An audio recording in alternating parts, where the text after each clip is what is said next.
that there is a new narrative that just began today that the left has been pushing forth.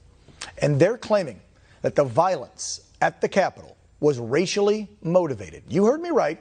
There are people out there that say this is totally a black versus white thing. Here we go again. It's all about race, race, race. Divide, divide, divide.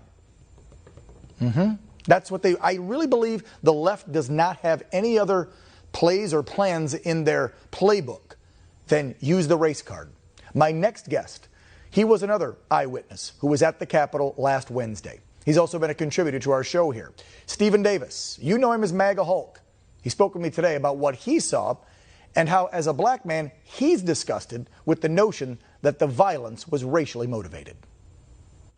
Stephen Davis, a.k.a. Maga Hulk, thank you so much for coming back on the program.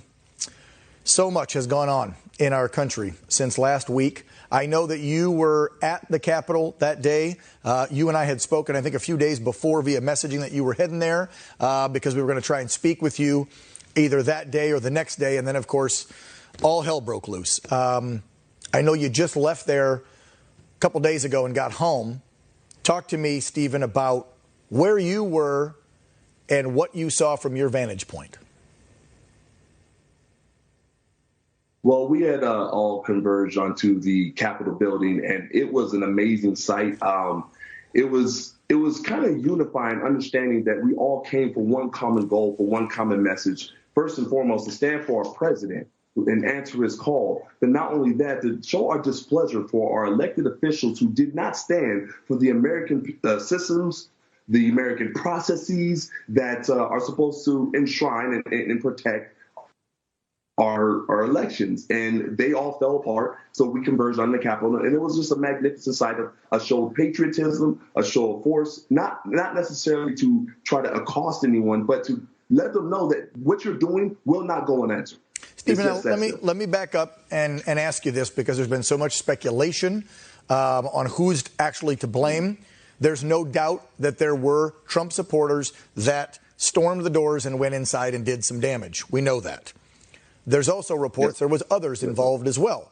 And there's a lot of unanswered questions about how was security so laxed and how did that many people get into supposedly one of our most strict and confined and secure buildings and institutions in our country. We're going to hopefully get to the bottom of all those and get some answers. When you were listening to the president's speech, did you, sir, as an American individual, hear anything that was inciting violence, saying go down there and storm the Capitol? What did you hear? He spoke on the issues surrounding the spineless Republicans, the spineless conservatives. He spoke to things of that nature. He not once incited any type of violence like MSNBC and CNN tried to espouse. He did not once say that we need to go down and storm the Capitol building and tear it down and occupy it and anything of that nature, nothing of the sort. And it's disgusting that people are actually putting out this message that the president incited violence, that the president incited this riot, this insurrectionists and things of this nature. It is completely false. It is completely bunk. And I mean, I would know, I was there. So they can't sit here and try to gaslight me. It's not happening. Yeah. Stephen, when you got there and there was a number of folks at the doors. We know that Capitol Police engaged with tear gas and whatnot. Again, that's protocol. As people start entering or trying to enter the building, police are going to protect it. That's what they're there for. We, as conservatives, I know you do too, have a lot of admiration for our men and women in blue that wear the badge. What did you see? Because I asked some other folks last week, Thursday, Friday, that they saw it was a smaller group, 80 to 100 main ones at the door. Some of those characters dressed in some different type of garb, like military-looking gear with knee pads and helmets and everything else. And they said they saw Trump supporters trying to pull them back, screaming and yelling at them to stop what they were doing. Did you see any of that? Absolutely. Absolutely. I saw that 100%.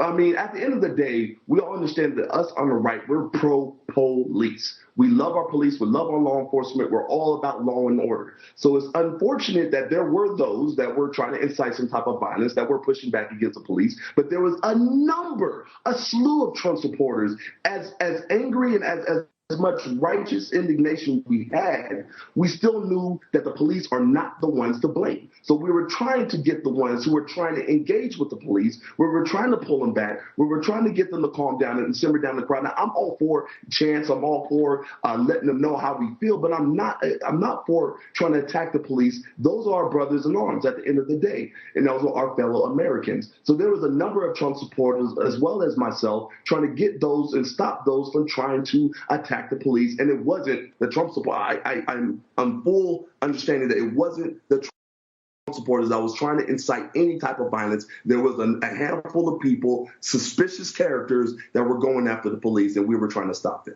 Yep. Stephen, how do you feel now that, because some on the right, conservative folks, are saying, hey, how is this any different than what went on all summer long with BLM and Antifa, and the left were encouraging them and saying that they were mostly peaceful and they were good people, just a couple of bad actors?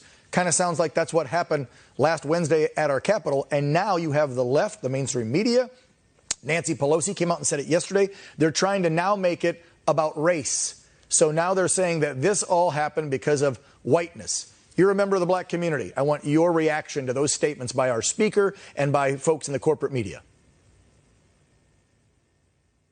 It is absolutely disgusting. It is absolutely disgusting that, once again, the left is trying to make this all about race. That somehow this is a referendum on race. This has nothing to do with it. It had to do with patriots standing up against the tyranny that's being imposed on them and the failure of our American systems and American processes when it comes to, again, like I said earlier, protecting our American systems, such as our elections.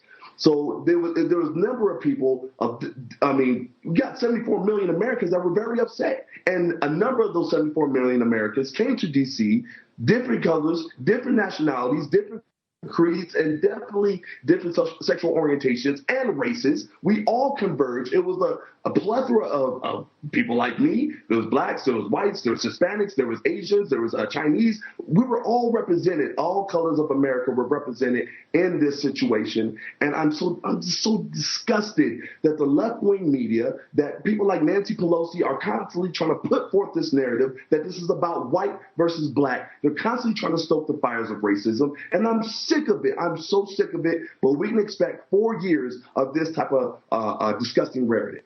Well, Stephen Davis, I know you and your brothers on the airwaves are going to make sure that conservatives have a voice, and folks in the black community like yourself who are conservatives and want to have a voice are going to be able to turn to you, even though big tech and everybody's trying to stop us. They're giving me the hard rap. But how can folks listen to the podcast? Because if someone's a new viewer to Real America, they may not know you. Maga Hulk and his compadres have a really cool show called You Ain't Black. Where do they find it, Stephen? You can find us on YouTube, You Ain't Black, and you can find us on Instagram, the You Ain't Black Show.